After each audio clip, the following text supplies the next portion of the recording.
Welcome to the Steve and Cimino Says Boom Show, issue number 71. Oh.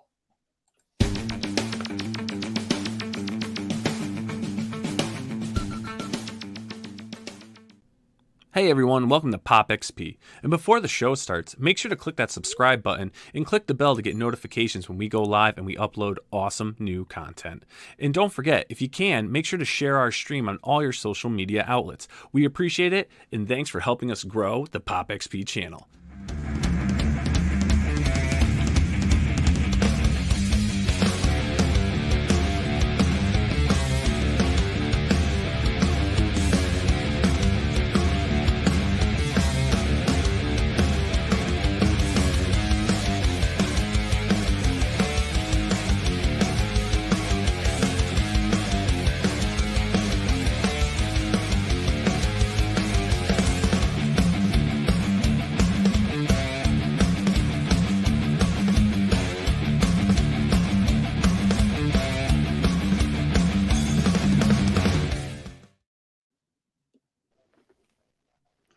Welcome, everybody, to the Steve and Cimino Says Boom Show, issue 71, and we're back. We're back. It's been a little while, holiday break and all that stuff. So, Niall, how do we get everybody back in line? What do we got to do? Oh, you know what you got to do. First thing you got to do, folks, is look below, click that subscribe button, and smash that bell so you get notifications when we go live with an awesome episode like we're doing right now, or checking out some great recorded content. And gentlemen, I'm excited. You know, there's so many media sites out there.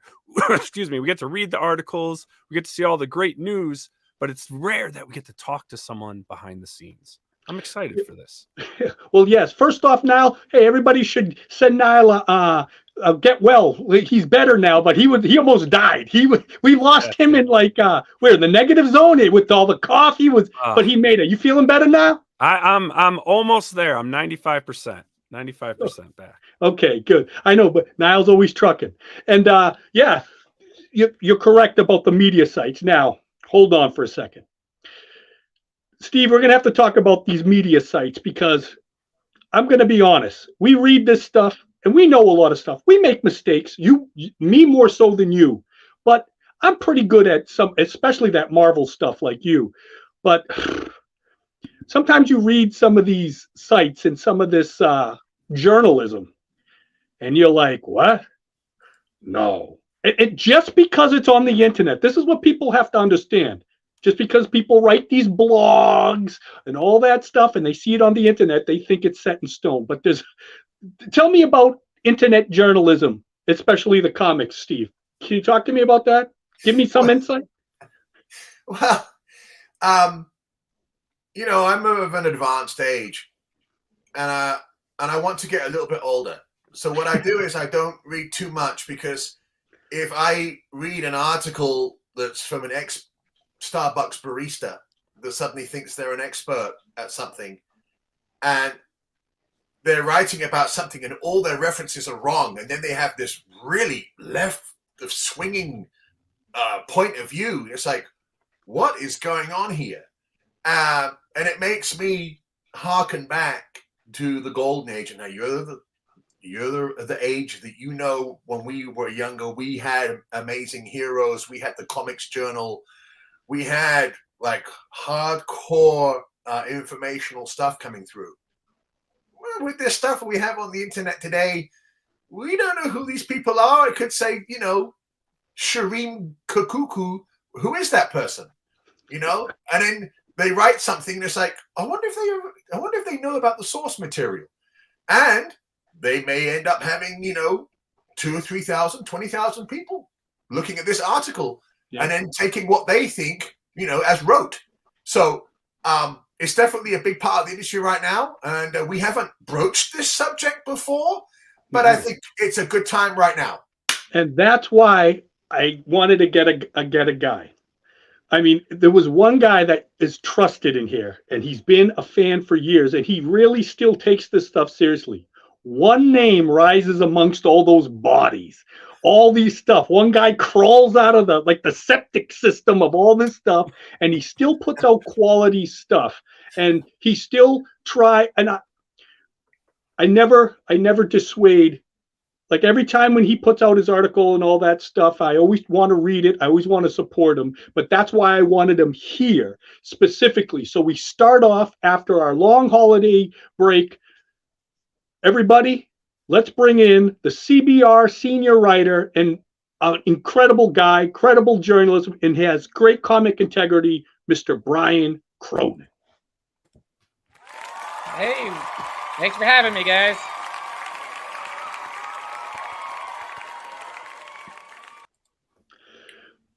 Brian, thank you for being here. And Brian, I have to say this right now. You have to do one thing for me. Go like this. What's that? Oh, it was it? Yeah. Yep. Do you ever see that guy, the thumbs down guy? No, what thumbs guy? He was at like the Mets arena and the sports. Oh, that arena. guy. Yeah. You're the twin. One of you are a stuntman. Brian, once again, thank you for being here. It's an honor and a pleasure because I love your journalism. I love your passion for comics.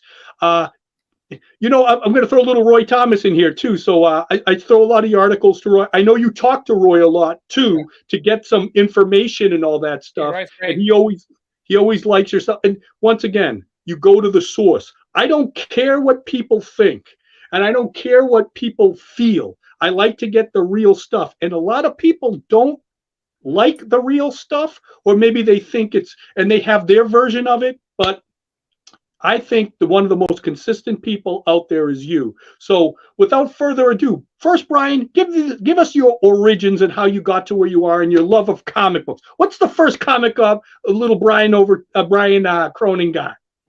Well, it's weird. My mother was a children's librarian, so I grew up in the library a lot. And my first comic was probably one of those early 80s, you know, those collections they used to do, Marvel, around back when they had Bob Larkin was doing covers for a lot of these collections. Oh, the Fireside. Yeah, the Fireside. Yeah, there you go. Yes. So my first exposure to comics is probably one of those Fireside collections. Spider-Man, Fantastic Four, something like that. Yeah, with those painted covers. Yeah. And it's great because remember those Firesides were really cool because it had stuff in the 60s, 70s, and maybe even the early 80s. Yeah, so you actually saw a nice overview of the Fantastic Four, for instance. But it probably wasn't until, I probably didn't regularly read comics until I was like 12, 13, really. Which I think is a little bit older than a lot of like people who get really into it. Know what I mean? Yeah. So I was into like the 90s. When I wrote a book about the X-Men, and I mentioned my first X-Men issue, Claremont was off the book by the time. Oh, really? Oh, wow. It was a fill-in issue but he was not officially off, but right before he got off. Yeah. Wow. So what was like some of the issues that you read though? What was some of the first stuff that you read that were you a Marvel guy or were you everything? I was probably everything right off the bat. You know, remember around 90, they had occasionally the news stories because you had Superman proposing to Lois Lane. You had Jason Todd kill it off. There's a new Robin, et cetera, et cetera. All the comics aren't just for kids anymore, et cetera, articles. So that probably compelled me to actually go pick up the books themselves. Don't be wrong. I read plenty of comics in the 80s, but just not regularly, you know? Okay. So then how did you segue into, I'm sure you might have read like what Steve was saying, like the Comics Journal. Did you start reading any of the informative, the news stuff out there? I definitely will. It's so funny. I mentioned how when I started X-Men, Claremont was just on the way out, right? But even before that, I'd read so many, like Jules Pfeiffer, you know, all these old collections, you know, the Will Jacobs comic book heroes book. I'd read so many things. So I knew the history of the X-Men during the Claremont Byrne era before I read an issue of X-Men. Oh, wow. That's just how my little weird brain works, I guess. Oh, wow. Go ahead, Steve. So, some more background here. What, when you were at school and or heading maybe to college, what was your what was it that you wanted to do, and what was it that your parents wanted to do, and then how in the hell did you end up, writing about funny books? Yeah. What's so funny is when I was in college, my two interests were mostly history and English, and so I double majored in history and like honors English. So when you graduate, there's not a ton of careers that match history and English together. One of the most common ones was lawyers. You have to research, you have to write. So I went to law school. I'm still a member of the New York State Bar, but I always joke that had I known researching about comic books was a career, maybe I would never gone to law school. Oh, wow. So you were going to law school? I mean, like I told you, I'm still officially an attorney. Oh, As wow. the joke goes, attorneys are the one thing where you're technically never not an attorney. Oh, wow. So wait, do you talk to your attorney friends about comic books ever? Well, I remember early on when I was in law school still, and you're interviewing for law firms and stuff. I probably did talk too much about Oh, really? my English background. They were like, no one actually cares about that. So how did you get into CBR? Probably the forums first. I started posting on the CBR forums back in around 02-ish, I'd say. And then, so I was a moderator. I'm still moderator there. I'm an administrator at the site. But a couple of friends, you meet message board friends, etc. And a couple of them were like, hey, remember around 04, everyone had a blog, Oh, yeah. So we're like, hey, everyone has a blog. We might as well have a blog too. But very quickly, everyone else stopped writing on the blog. And pretty quickly, it was just me on the blog.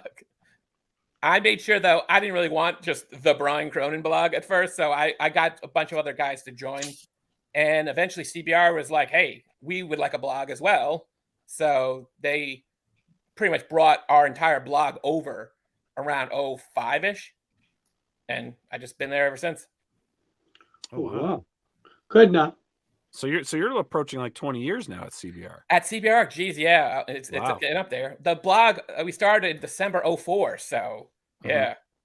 That's incredible. So, 05 now you're starting to do stuff with CBR and all that. So how has the journey been for you in, really kind of covering, pop culture news? What's so funny is that when I started, I mean, obviously, my big thing that happened that I came up with that it's always funny when you have an idea, you're like, oh, why did no one else do that one yet? When I did the comic book Legends Reveal thing. Yeah. I started that in 05. And even as I started, I was like, wow, this is a pretty cool idea, And so when I started to do it, there wasn't that many people doing that sort of writing online about comic books. Mm-hmm. More people do it now, don't get me wrong. But that has always, I guess, has been my road in, you know what I mean? That stood out where other people weren't doing, Mm-hmm. What I actually liked about that, when you talk about that comic book legend stuff, is that, reading it, I was like, even before I knew you, Brian, and stuff, I was like, yeah, this guy's got it. Like, I was just like, it's different when somebody's using Wikipedia. I don't know how else I have to say this, or like you can just tell, and I'm sure Steve and Niall can agree with me here. You can just tell when somebody's writing, they kind of know what they're doing. It's like, I don't know. It's like, everybody can ride a bike and you can be on the back of that bike, but some people just got it, or driving, and just some people can go through the lanes and smooth and you feel safe. What I'm saying is with you, it's like when I read that stuff, I was like, yeah, he knows what's going on. And very rarely, I'm not going to toot your horn here, but like very rarely did I see like a mistake. Right. I think I might have. I'm sure. Right. Come on. I've been doing it for 20 years. I'm sure. No, I'm not. I know I've made mistakes. No, hey, listen, it's a very vast it's a very vast history, and everybody's got their opinions on Right. sometimes how things happen. And I think I even mentioned a few things to you. You know, Brian, I've written to you a I'm few. sure, yeah, I'm sure. And I said, hey, this. And what I loved about you is you would come back into me and be like, oh yeah, you're right. You know, it's not like. Or if there was something else, you would tell me maybe I was wrong. But I loved how you still looked into it and all that stuff. But I have to say though, like I respected that. So I respected that column and stuff, and I still do. Go ahead, Steve. So if you're getting going 2004, 2005, yeah, you are just about to start with what we can now refer to as the beginning of this golden age renaissance that we had, with the release of Iron Man and the MCU. Oh, right. Good point. Yep. Yeah. So you were right there. You've been able to document this, and obviously you've seen how it grew. Right. And as someone that's been around comics for a long time, you were probably the same as all of us, going, "Oh my word, the whole world is now going to be looking at our little industry. Yeah. Everything is going to be great. This is going to be magnificent. There can be nothing bad about this."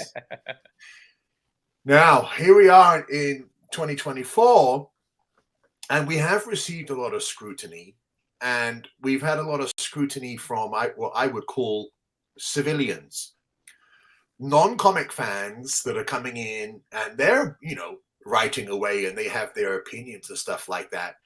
And then I'm sure that you all know that there has been, if you have a little dial on the side of the computer, the sensitivity dial. So stuff that you would write about years ago, like the dial would move 1 or 2. And these days you say something, that's relatively normal. That dial gets moved to like 11, and someone's saying, this person has to be doxxed. Oh my God, this is terrible. How the hell, how have you been able to navigate working around this incredibly sensitive era now? It's a good question. I definitely, you have issues over the years.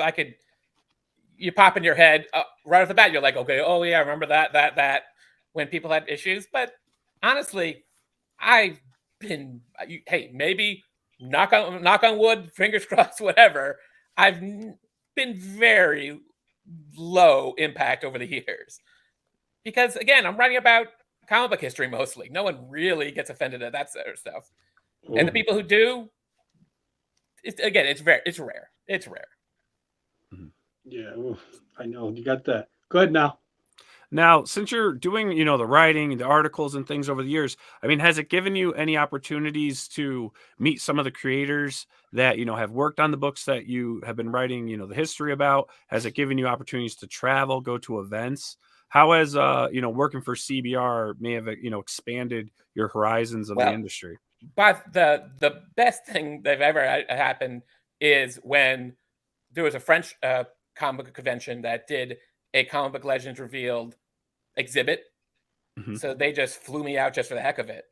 Oh, just wow. because in exchange for me doing this exhibit for them, they just flew me out to Paris, put me up at the hotel, and I got to go convention.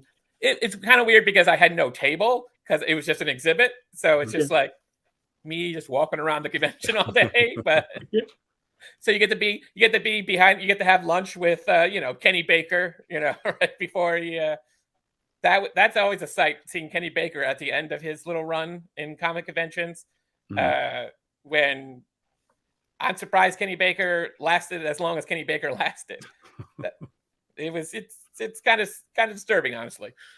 But otherwise, yeah, being able to communicate. I mean, hey, it's great that I wrote to Roy, for instance, just 2 days ago to ask him a question. It's amazing that you can ask brilliant, classic legends like Roy Thomas a question and you can get an answer. That's awesome. Mm-hmm. But I guess also on that note, though, it's almost kind of disturbing when you look at the old stuff. I was reading a column I did about, I was going to link to it, and it was about like Crisis on Infinite Earths. And I get quotes from Dick Giordano, George Perez, and Len Wein, and you look at it like, oh, that's sad. Oh yeah. Oh yeah. Seeing all these guys you used to be able to talk to, and that I was just at, I guess, starting around 2004. I was lucky enough that I was still in there when so many, like even of the Golden Age guys, there were still some of them that you could communicate with and talk to and ask questions. And then that, sadly, now, geez, I was doing an article the other day. When you talk about how many artists do we have in comics, period, that worked for Marvel in the 60s? Mm-hmm. Yeah. Yeah, you know about that. Like it's so true that, like, I know me and Steve talk about this, and this is the thing. That there's very few left of this from, especially from that original bullpen. I think Roy is the only one. I know Sal was freelance. Steranko was obviously freelance. They were never there. I'm just saying, like, it's just sad. It's like, we still talk with Jerry, we still talk with Marv, Steve, and all that. I saw Steve Englehart, that he was in Hawaii this past weekend. I was happy to see him out and about. But yeah, it is a shame, though, that this is an industry that means so much to us and stuff. Right. And it's like, you could still always talk to your heroes, especially. I know going to conventions back in the 90s and even the 80s, that they were all accessible. It was all there. They were just right there. You could talk to. They didn't have the crazy lines and all that stuff. But this is the thing I love going with Roy, and why he's in such high demand is because he's like one of the last bastions of the industry, that you can at least shake his hand and say thank you, whether you agree with things he's done or not. Right. He's still somebody that has such an impact on pop culture, because and that there's not many, especially from that time, from that bygone era where Marvel was just a little shoebox, like in at the, what was it called, the men's magazines network. Men's magazine group. Yeah, and all that stuff. So I mean, when you think about it, it is sad. And now, as we're writing about them, they're not here anymore. It's not. They used to be there. And one more thing before I give it to you, Steve. One more thing is that those creators, especially in the Marvel guys, and I remember talking to you about this, Steve. They were just as big as their superheroes. Everybody knew, like we loved those people that were working in the bullpen. Stan Lee, Jack Kirby, like they were the superheroes too. Like, and you see that formula. Like, a lot of people tried that. I saw, like, a lot of the Dungeons and Dragons, like the Inquest stuff, and they all tried to see those behind the scenes and play those games. That was all kind of right there at Marvel thing, but those guys are all gone now too, and these characters are still here. Yeah, just when you think about it, it boggles my mind. Go ahead, Steve. So, again, when you're dealing with comic history and going to, first sources, or maybe second sources, because obviously if someone's not around, you have to go to a second source. Right. Obviously there is a great responsibility. Yes. And I think what sets you apart is you're not just going to Wikipedia and making a note. You are following the source material, and it gets very important, and it can get very heated, especially in regards to the great quagmire, which is the Stan and Jack quagmire that we have. Right. And it's interesting. And me and John have been around a long time. And when I first came into the industry, I would read the Comics Journal and stuff like that. But generally speaking, because there wasn't all this internet stuff, we didn't know how a lot of people felt. Okay. But here we are, where everyone is on their computer and they have a way to write. Right. And especially this last 10 years, I've noticed a viciousness that I had never seen before. And I experienced it about 2 years ago. I did a YouTube little big net thing. And all I was talking about was, Stan and Jack and their writing. Mm-hmm. And I just thought it was an innocent little post. And for the first time, I had people who were ripping into me and telling me that, you know, Stan had never written anything in his life, and who in the hell do I think I am, and la la la. And, you know, and I was like, oh, what sources? What sources are you using? Do you have other sources that I've never read before? And then it was, well, I heard this. And I'm sure you've probably, you know, that's something that like just destroys you when you hear that. Well, I heard this, you know, and then I had to, you know, reply and say, well, you know, that's your opinion. So what you're doing in your endeavors is cutting through that. And John said it perfectly. The emotions of the situation, finding stuff out, either going to an obscure little fanzine that had an interview or actually going to someone that's still alive. And lucky enough, whoo, we have Roy. Yep. Roy was right there at the cusp. He knows who, what, why, and when. There's no reason for him to be coming up with fanciful stories. Okay. So we have that. Do you feel like a great responsibility that you have to make sure that things are squared away properly as best you can? I think that's fair. I think that's definitely, especially you're right with Stan Lee stuff. Honestly, over the years, you generally, if it's ever something where, as you say, you got to make an opinion call, you try to stay away from those because, again, it's here more to tell an interesting story about comic book history, and as you say, be fair enough that you're not just putting your opinion out there. Don't get me wrong, though. There's times when you have to make a judgment call, right? Mm-hmm. Because if it's essentially what seems more likely. I remember a big one for years was Joker, first appearance, the creation of Joker. You have 3 very different stories from the 3 guys involved in it. You sort of have to at one point weigh which ones you believe, right? If Bill Finger says X, Bob Kane says Y, Jerry Robinson says Z. You try to balance out which guy, but again, you obviously you're never calling these dudes liars. You know what I mean? Because it never really is that. Clearly, it's never that. These guys aren't out there just outright lying about what happened. They're doing what they thought happened. Clearly, when you talk about stories from 50 years ago, they're just talking about what they recall happened. You see it with stuff that happens like 10 years ago. People will recall, this is how I remember it, and stuff like that.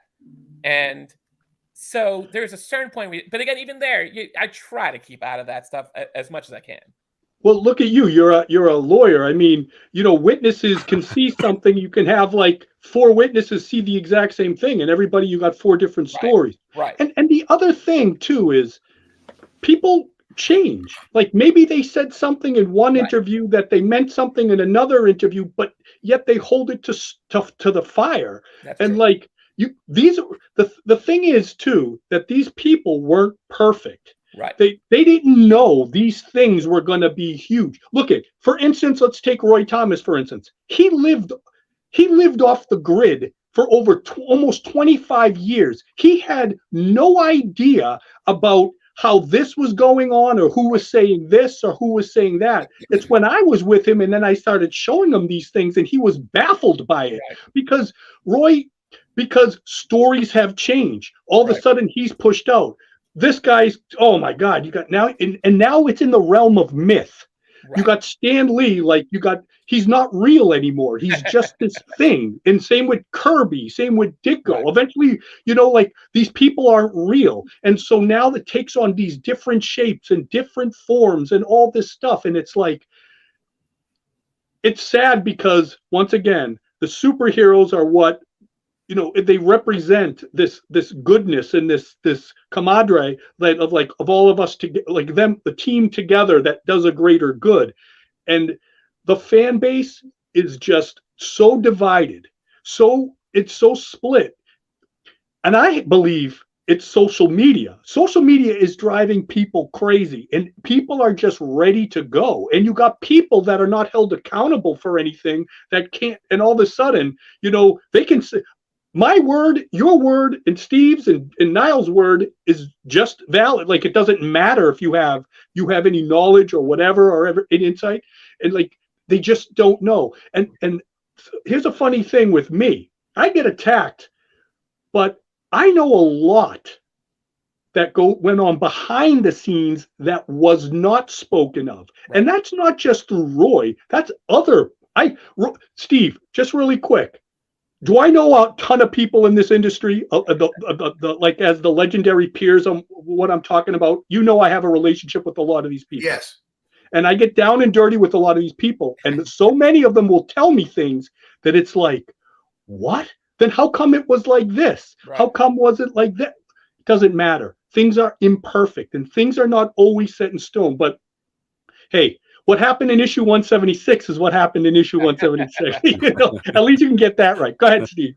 Yeah, it's crazy. Yeah, it's definitely, you know, a strange time with lots of people with their opinions, lots of people doing writing. And right now, I don't know how you feel about it, but right now, for the first time in a long time, I think the industry is actually in trouble internally.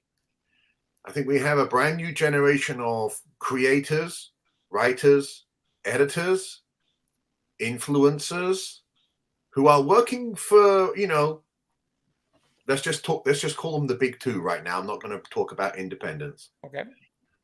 Who don't like what has come before. When they read anything, they're like, I hated Captain America because of this. I hated the Fantastic Four because of that. Oh, I despised Robin because of this. They're now in positions where somehow they have got past and they get into a position. And now they are writing stories where they think they are correcting some sort of wrong, something that was wrong or perceived to be wrong in their eyes. And in my opinion, it's a small minority of people that are somehow getting into these positions of power, writing stories which is pissing off a large swath of people. And then everyone's saying, well, you can't say anything about it because these people are such and such, you know, and it directly relates to, you know, past history. If a character has a certain past history, and then a writer says, I've been waiting 20 years to get on this book. Oh, my word. All these plot points that weren't finished, I've been secretly holding on to them. I never told anyone. I'm going to get there. I'm going to do this pitch meeting and I'm going to go through. And he's like, oh, my God, the Red Skull did what? You're like, yeah. Okay, that's exciting. That's what happened with the second generation of people who came to Marvel. Yeah. Okay. The first people who came to Marvel, they were just workhorses. There were guys that were working in advertising, whatever it is. They came along. I'm getting a check. I'm writing. The second generation, which is, you know, your Marv Wolfman, your Len Weins, your Steve Gerbers, they're fans. They've been dreaming to get their hands on these characters and push the story along. Here we are in 2024. And for the first time, we have people getting their hands on the characters that don't actually like the characters. And they're saying, I'm going to save this character and then I'm going to portray this character in a way that I think is reasonable and responsible because everyone who's written him before has been awful. And this is just a terrible thing. And I think it's actually producing some quakes in this industry. And very recently, you know, we've had Mark Millar, you know, coming out and we had a dealer that was lambasted across the entire world for coming out and saying, you know, that sales were low. Do you have any sense of this yourself that we are going through? We're going through a moment right now where, you know, there is some definitely internal people coming in and causing a real ruckus. I mean, I agree that as soon as you got fans involved in comic books, you're dealing with people who are coming in with a preconceived notion of what they want.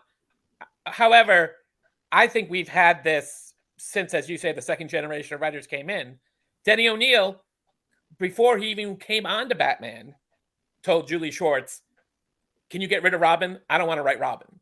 I don't like this sidekick guy. I don't want to write Batman with a sidekick. And so so Schwartz got Robin out of the book before O'Neil took over Batman.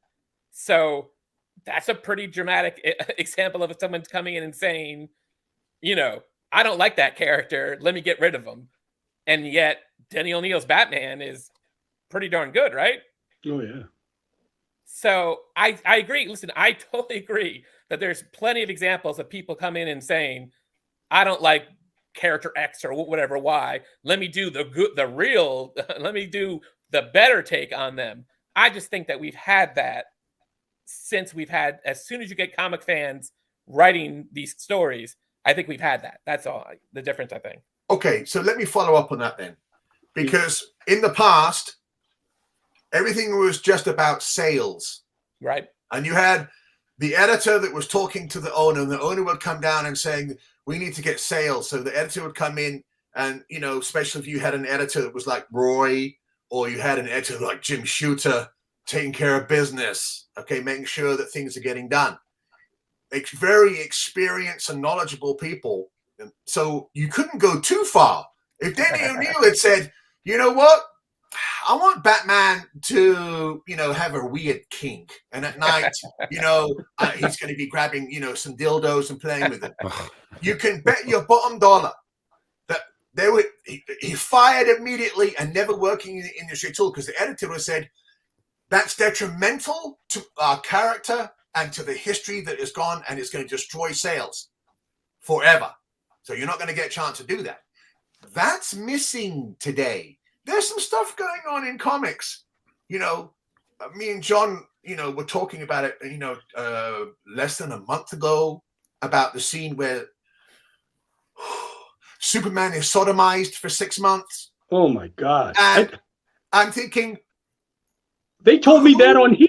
I had no idea. Who is reading that? Who is saying that this is a great story? And then once the sales are going down and down, and believe it or not, now this is the kicker.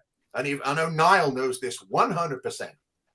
Sales have gone down and down and down of people who are reading in this era where we've had more exposure and advertising for our little world than ever before. Ever. And our sales are going down. Because we're trying to appeal to a small little audience when this massive audience out there went and watched the film and said, man, wow, Tony Stark and Captain America. Oh, that's fantastic. Okay. And then people are saying, well, we don't really want you to read, be reading Captain America. We're going to change Captain America out, in the comics and stuff like that. That's different. Back in those days, there were certain things that those editors would stand by and you could never get past it. That's definitely a change. That's different to what happened in 1968. But I mean, the comic books, for instance, let's say Bucky returning. Bucky returning for Marvel editors for years held strong on never letting that happen. Tom Brevoort had previously argued with the writer, I think it was Robert Morales, I believe he was doing Marvel Knights Captain America. He wanted to bring Bucky back.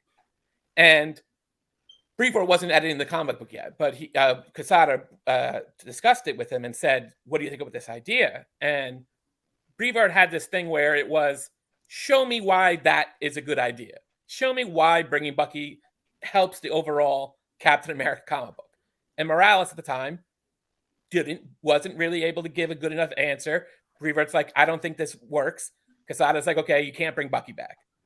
Like a year later, Ed Brubaker takes over Captain America. Now Brevoort is writing it. Brevoort gives him those same exact questions. How does bringing Bucky back actually help Captain America? Which again, for years, no one would ever bring Bucky back, right? It was like a constant. Uncle Ben, Bucky, and like Gwen Stacy. Those aren't coming back. Brevoort so gives to Brubaker and says, why is it a good idea to bring, what's the long-term goal here? What actually does this help the Marvel Universe by having Bucky back in the comic? And Brubaker's a good, smart writer. He answers every question. It says X, Y, Z. And sure enough, he brings Bucky back. And now what? Almost 20 years later, Winter Soldier's one of Marvel's, more prominent characters, right? And so I think these guys, they come up with these ideas, and some of them are shattering. Some of them mess around with the things. And hey, a lot of them don't work. I'm not sitting here telling you that every crazy idea worked. A lot of them flop on their totally. It's just, I think a lot of these guys are just still trying something interesting. A lot of times they're wrong. Sometimes though, like with Brubaker and Bucky, it worked. Look at Miller taking over Daredevil and going, let's make him a ninja. I mean, let's totally redo Daredevil's entire setup. And it was badass, right? Yeah, but I mean, those changes, okay, they're not dealing with too much of a character change. Okay, you can imagine that, you know, Daredevil, he could still become trained by a ninja. That's reasonable. Okay, and in the way it was done, you know, Bucky could have come back, you know, and been brainwashed and being an assassin. That's okay, you know. But when you have a character coming back, and then that character spends 6 issues talking about whether they're non-binary, that's the difference. So you get people like me who like the big story. Okay, a character comes back. What's the main villain? What's going on? I can understand all of that. And then when you get a writer coming along and saying, I didn't like any of that other big stuff that went on. I didn't like Infinity Gauntlet. I didn't like any of that. But what I'm interested in is, what did that character do alone in his room at night? And that person is now writing. So now you're getting stories where characters who you've read for 20, 30 years are suddenly doing like these weird little changes, Iceman. It's like, whoa, okay, why are we changing like this? You know, and then what I'm talking about is you're appealing to a smaller audience, okay? And then that is what's turning off a lot of people. Fine, go ahead and create someone new that's doing something like that. But if you're creatively bankrupt and you're like, well, I know I want to get a bang for my buck, so I'm going to bring back Alan Scott. Oh yeah, but you know, this isn't going to be the Alan Scott that everyone's read. Alan Scott's going to be down by the docks, you know, pimping himself out. Now, is that good? The sales in that book are atrocious. That doesn't do anything for anyone. And people who've been around a long time, and the sales go down, and the people who are working in comic shops, and they're like, oh, we were cutting our orders and stuff like that.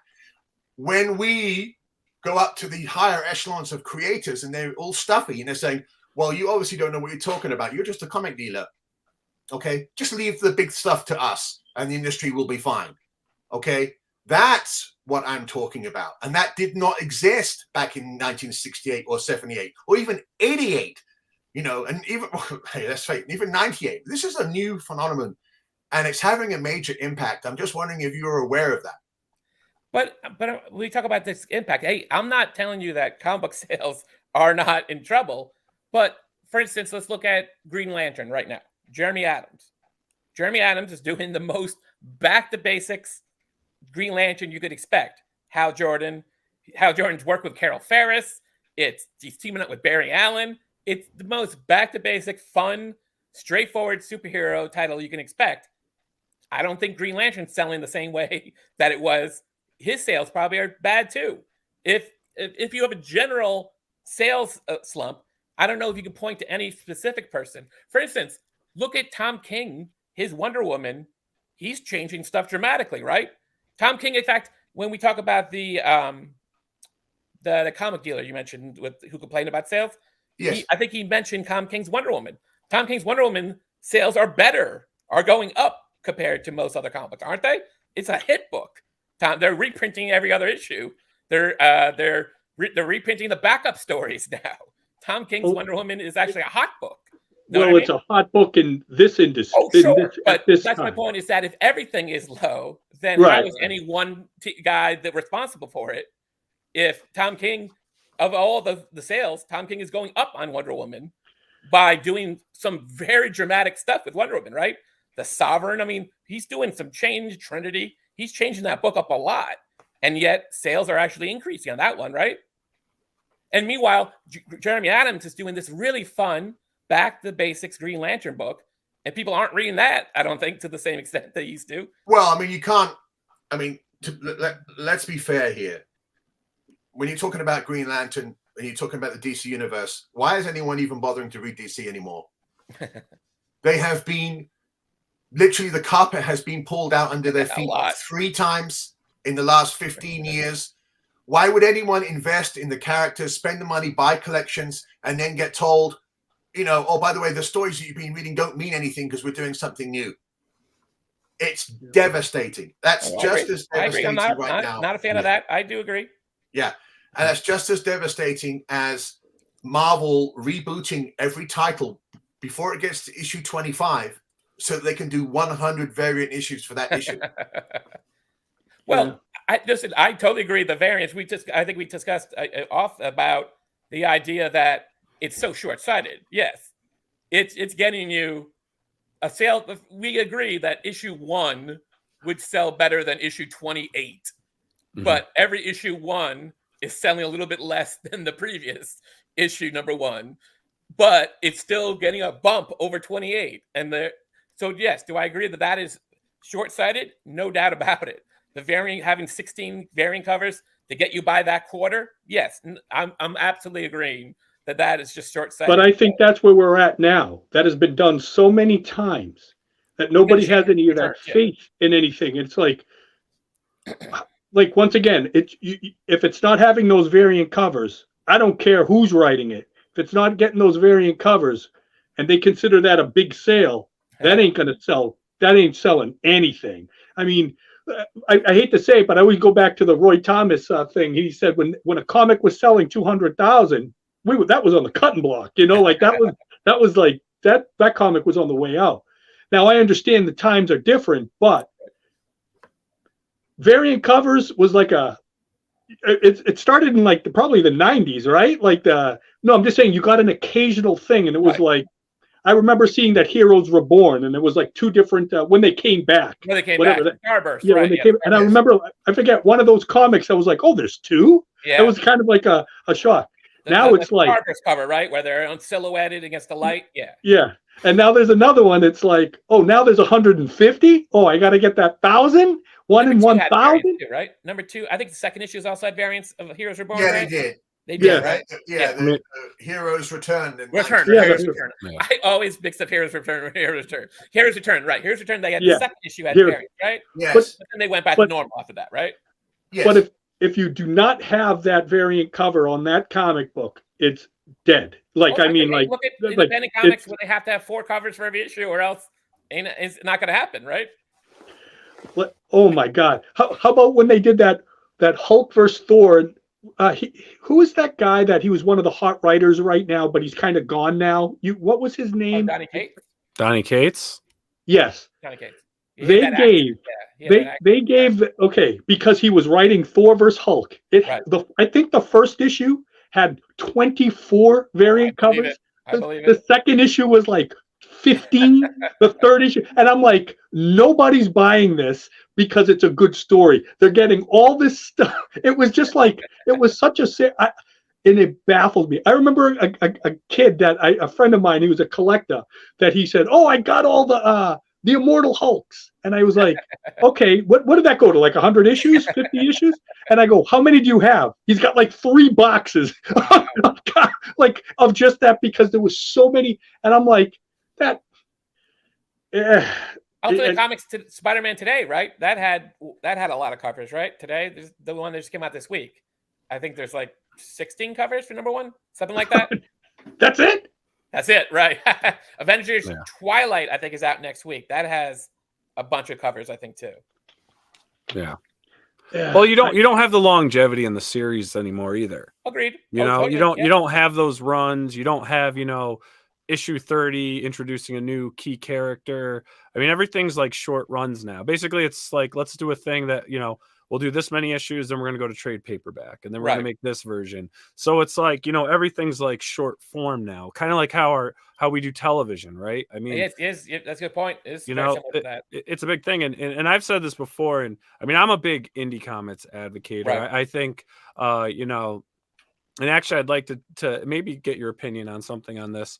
But anyways, going back, I think, the way we do entertainment now, right?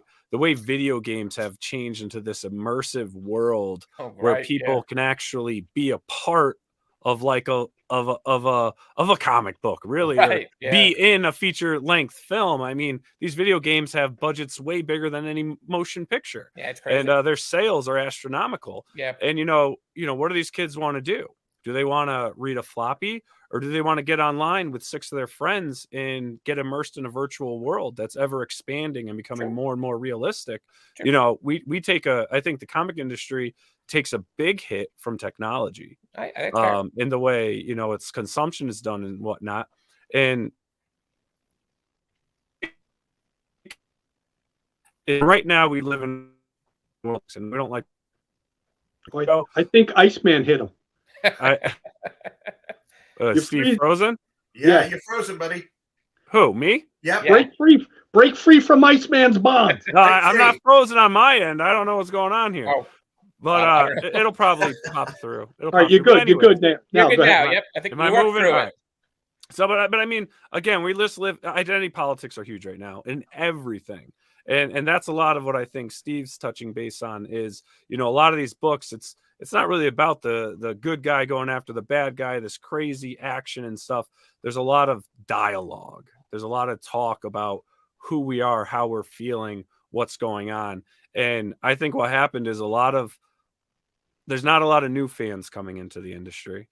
And I think a lot of the old fans or the current fans, the guys that have been reading, the 80s, that's just, they're not getting what they were, right? Oh. It's not the same anymore. Oh. And the audience that the books are for aren't buying the books really the way they used to. And the previous fans don't understand what's being put out there.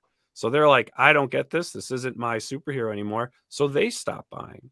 And I mean, it is. I know a lot of retailers and they say the same thing, especially when the MCU started, they were pissed. They're like, we got these great movies coming out. I've got people coming in for books. But when they go to the rack, Iron Man's a woman, Thor's a woman. The timing of the books compared to the movies weren't matching. And so they'd have to say, well, actually, these movies are based on this story arc, which is, from the 80s. They'll go to my back. And they're like, for some reason, they don't want to buy the back issues because it's like, oh, this old comic book, right? So a lot of things didn't line up. And I do think that's why we are in a bit of a slump, right? I mean, if you do 200,000 sales on a book, that's you've hit the lotto in the industry now. Oh, definitely. I mean, guys were hitting millions. My buddy TUCCI'S sold multiple millions of She. I mean, it was a different time. But in saying that though, and as a person that writes, comic book news history, I know mainly like a lot of, comic history articles. In the past 7 years, I want to say, we have seen a lot of mainstream creators kind of fade out, but they haven't because they've transitioned to crowdfunding and self-publishing. And I mean, we're talking some of the biggest names in the industry that still do some professional work. Right. They'll get thrown a bone here or there. But one thing I've noticed in, being part of the crowdfunding world and self-publishing world for 6 years myself is we don't get media coverage. You get a guy like Brian Pulido who has created an amazing empire. He's the creator of Lady Death, Evil Ernie, all that. He's a multi-millionaires in sales. To the point where Frozen again. He can do, his convention. He has this whole. There's so many creators do that. I'm just curious. Why does the comic book media not capture that and write articles about what these guys that have changed the industry at one point are now doing on their own? Good question. Oh, okay. I'm sure that's Frozen still. I mean, honestly, a lot of the sites have cut down. I mean, we don't write that much DC Marvel news, honestly. Mm-hmm. You know what I mean? It's a lot of it more. So I think I'm not the one picking the news stories. You know what I mean? Yeah. So I can't speak to exactly, but honestly, we don't do it. I'm doing an exclusive reveal on a Dark Horse comic on Friday. That's rare for the site. You know what I mean? Mm-hmm. And Dark Horse is a pretty big company, So, yeah. I mean, a lot of the sites don't cover even that stuff anymore. So, well, Brian, it's a good question I can throw at you. How do you get stories? Do they just tell you what to write, or do you find something that you find interesting? How does that happen? Oh, for a new story, it's generally either I'll see something interesting, pitch it, or someone will say, "Hey, could you write up?" Like for instance, for this Dark Horse, an editor says, "Hey, we have a Dark Horse exclusive. Could you write it up for Friday?" So, but that's for new stuff. I don't really do that much news. I mean, that's what I don't. Yeah. I'm really just the features. The features is pretty much just me saying, what I want to write about. And I've been there long enough that they pretty much trust that if I'm writing an article, it's going to be they're not worried about it. You know what I mean? It's going to be hopefully it's going to be an interesting article. So I have a question. Yep. Obviously, you've been, up to your neck in all sorts of comic lore, hundreds of thousands of characters. What is your favorite comic book series of all time? Oh, well, it's so funny, right? All favorite comic book series of all time. We talk about when you get into comics, right? And how much you can't have that not influence your thinking, right? You can't. For instance, remember the whole joke about, I'm sure you've heard it over the years, not joke, but what's your favorite Saturday Night Live cast? It's the cast when you were like 12 or whatever. That is your favorite SNL cast. Whether they were, I'm sure there's dudes out there like Charles Rocket. That was the man. That's the best Weekend Update host because that's who I was watching when I was 12. So similarly, to me, around the time I was getting into it, I really loved Giffen and DeMatteis's Justice League International. Uh-huh. Do I think it necessarily is the greatest, whatever? Does it hold up and it's always stay? I still reread them. I still love them. Would I have loved them had I come in and someone who's like, this isn't the Blue Beetle I know. You know what I mean? Blue Beetle's serious. He shouldn't be walking around like a sitcom character. Would I have had that opinion had I read it before? I wrote an article the other day. God, it's probably a couple months ago. I call it chronological privilege. And that is everything you feel is a lot of it's based on when you started reading comic books. For instance, Magneto. Everyone has that Claremont Magneto is almost all of our Magnetos, right? That's how we see Magneto. Well, that's because when we started reading comic books, that was the Magneto. If you were reading comics before Claremont was writing them, you might think, what the hell is Magneto going around as this? Why are they hanging out with Magneto? This guy's trying to blow up country. He's just being a dick. He's not, this guy's evil. Why are they trying to redeem Magneto of all people?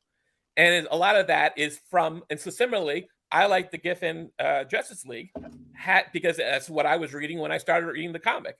Had I been reading books before that, maybe I'd be like, why are they making fun of the Justice League? I have a friend who talks about how angry the 1966 Batman series made him when it came out because he was a Batman fan at the time. And he's like, they're making fun of us. They're mocking us. They were, right? They're mocking us on TV. Me, who obviously didn't watch it until it was in rerun syndication decades later, I like, oh, this is awesome. Batman and Robin, they're fighting the Joker. They're fighting this stuff's cool. It all comes down when you came in, how you view how these things are treated. Batman 66, I thought was hilarious and awesome. To someone else, it was an outrage because it insulted their comics that they were reading at the time. And I just think that, so that's just funny when I think, because I still love that Justice League International. I could easily see people reading it and thinking, this is a mockery. They're making a joke of this, Mm-hmm. It was groundbreaking at the time. But right, exactly, yeah. It's funny though, like when you see other people like writing, like like other people, and you see other articles come out. Does sometimes it piss you off when these things are just like so wrong? I mean, obviously, yes. I don't like it when things are wrong. For instance, I went before, and they did this for me a while back. I'm like, can you just give me access so I can just fix things if I need to? And they're like, okay, sure. Yeah, fine. If I see something, they'll let me go in and, sometimes. But again, I don't see everything. I barely see. I'm busy on my stuff. So, but yeah, if someone will point out, I'll go say, hey, we got to fix this. Yeah. So when you have that many writers, how can you not have some mistakes? I don't mind mistakes so much. I think, as they always say, it's a good process versus bad process, right? I don't mind someone making a mistake occasionally. It's more, as you say, remember you're making a comment earlier about you could tell that it's not someone writing for Wikipedia. Yeah. Well, if you do sound like you're writing for Wikipedia, that's bad process, right? Yes. And what I think is great about, I mean, again, I'm not involved directly in these things, but from what I have seen from other people, I think they do a good job sometimes of weeding out those people who make those. You try out writers. If they screw up, you get rid of them because, there's the bad process. Like my friend Rich Hanley, had a problem with a CBR list, and they deleted the list. They got rid of the guy because the guy clearly was just ripping Rich off, you know. Mm-hmm. And they deleted the list and fired the writer. I mean, that's how you should go, right? Hey, Steve, you know how I know I'm a pretty good writer too from way back when, and I had good history? A lot of my articles, like the Hulk vs. Thor or Hulk vs. Thing, Brian used, you know, he researched my thing and he gave me credit and all that stuff. And I saw that. It made me proud because, just to be honest, Brian, like, that's how I knew you kind of knew what you were doing. That's kind of because some of those I know what things, I'm doing. like, I cite you. I like that. That's a good. Yeah, I was just like, oh, he's taking my stuff. Me.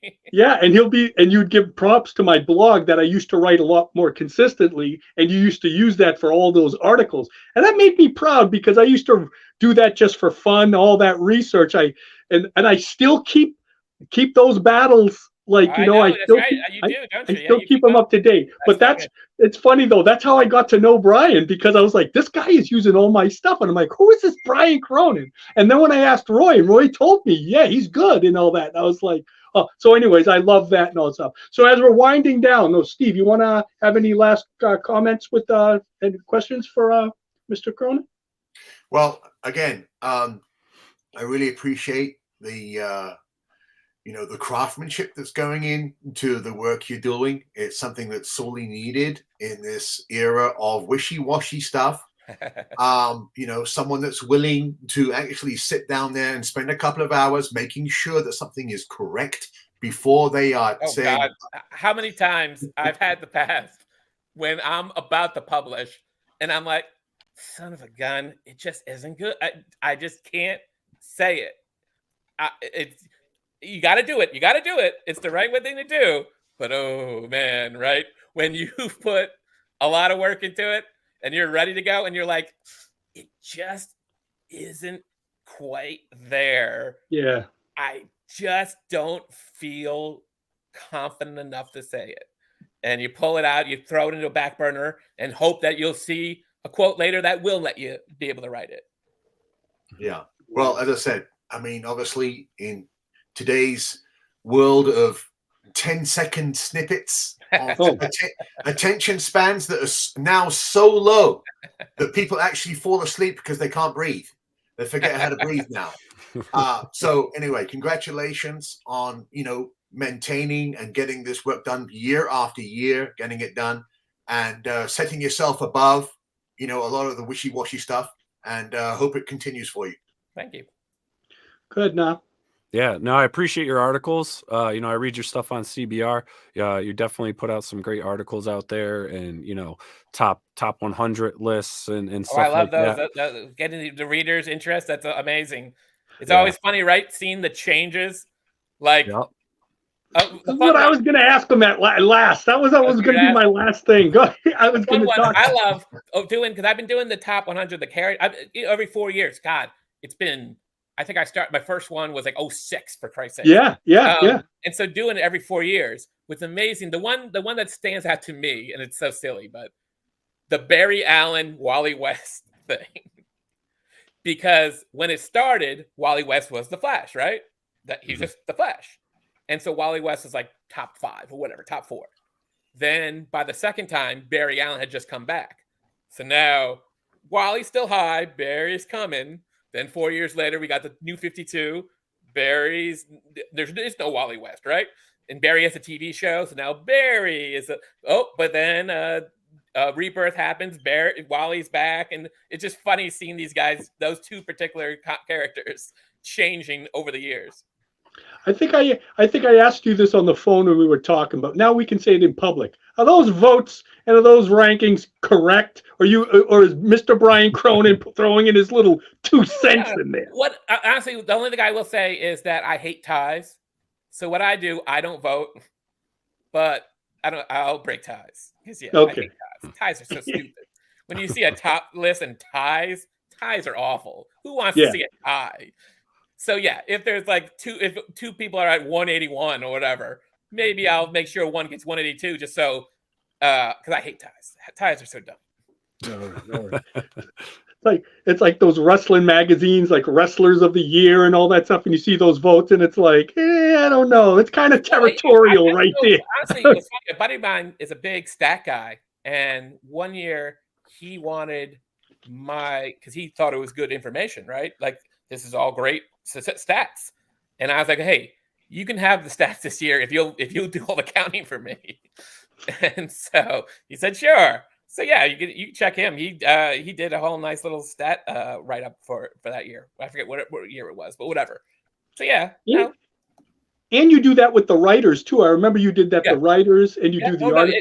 Every year I do, because you can't do it every goddamn year, because So, no. Yeah, it'd be ridiculous, right? So I do on a rotating every year for the 4 categories: writers every 4 years, characters every 4 years, storylines every 4 years, and then runs every 4 years. Runs is because it's so funny how some of these things are organic, because after you do storylines, you're like, but what about all these great runs that didn't, have a specific story, but were still amazing? Like, I mean, for instance, yes, don't get me wrong, Kirby and Lee probably got into the storylines with Thor, but with their run, that Thor run, that run's amazing.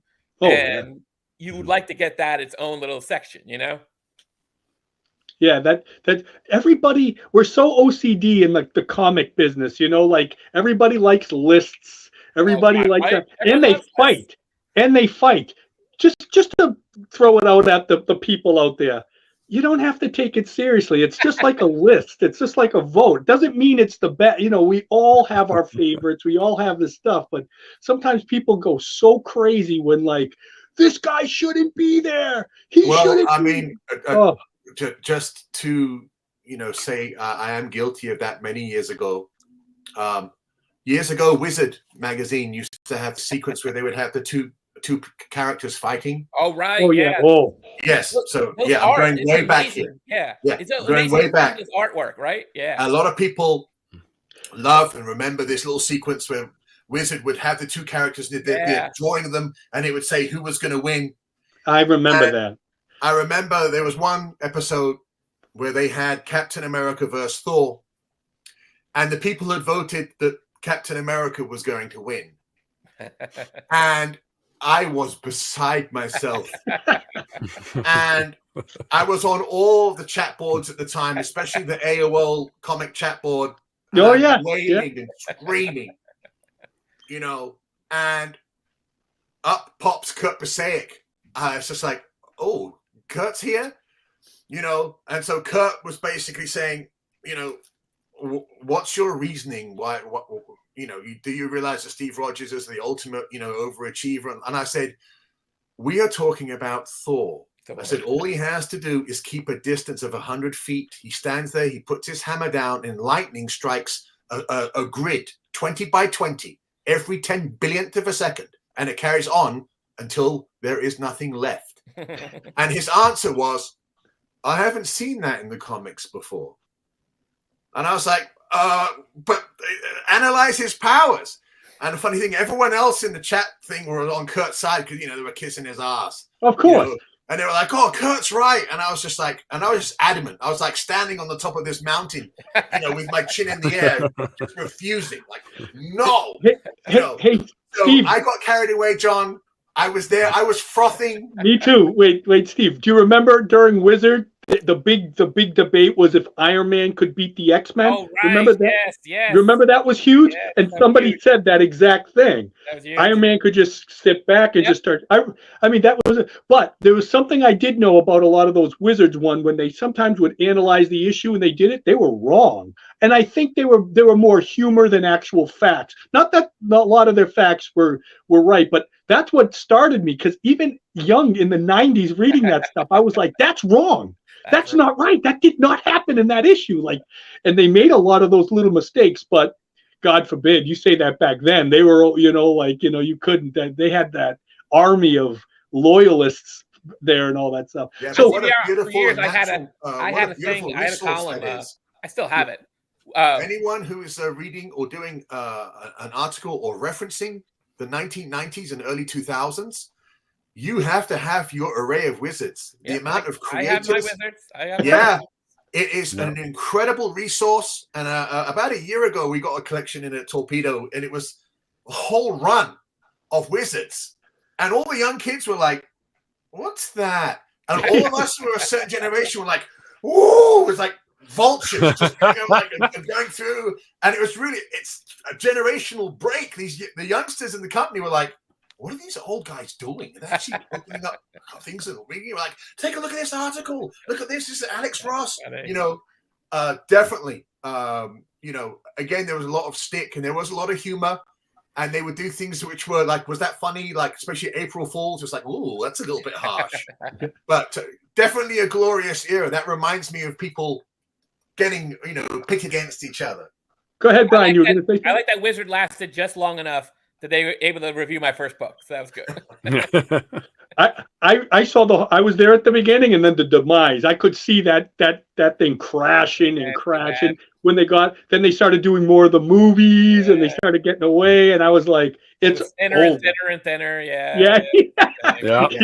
That's so Brian, and wrap it up here. Any last words you want to say to the people out there and what you do and all that stuff, and where they can reach you and yell at you? Well, I always joke. I mean, pretty much just Google Brian Cronin and I show up. So that way, that's easier than giving you detailed social media stuff.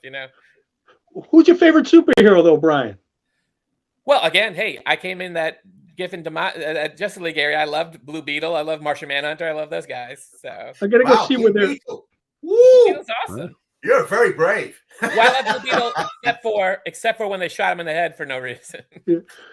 I'm gonna have to go see where Blue Beetle ranks on your list, and I want to see if there's a way. He's like in the 40s. He's not like some high-ranking guy. Well, who knows? Maybe he wasn't even voted. That's right. He's like 900th. Right. Yeah. Well, Brian, thank you so much for being here. I love people to see sometimes the faces who make these great. And anybody out there, Brian is the best guy at CBR, one of the respected journalists out there. I can't name another, but that's just me. That's just me. But Brian, I love what you do out there, and I love that you're still a fan. And I wanted people to see you and see how good of a guy you are. And it's always a pleasure. And we're going to definitely have you back. And we'll have you back on a list one, and we're going to see how you work. I want to watch you. Well, this one's me. Usually, it's me just up all night, just counting. You're like, oh. Like an accountant. I had to do the CBR top 100. People voted for the comics at the site. When you have to read enough of the comics to write about 100 dang comics, so much reading, painful. You could be reading about spoons and dishware and all that stuff. Come on, we're talking comic books and all that. That is true. All right, so thank you so much, Brian. Steve, get us out of here with Mighty Mystic Milner. Boom. Captain. Hey everyone, thank you for joining us on Pop XP. If you haven't already, make sure to click that subscribe button and also click the bell for notifications when we go live and we upload some awesome new content. Also, don't forget to head on over to Twitter and follow us at the Pop XP and over on Instagram at the Pop XP. Thanks again everyone, and we'll see you soon.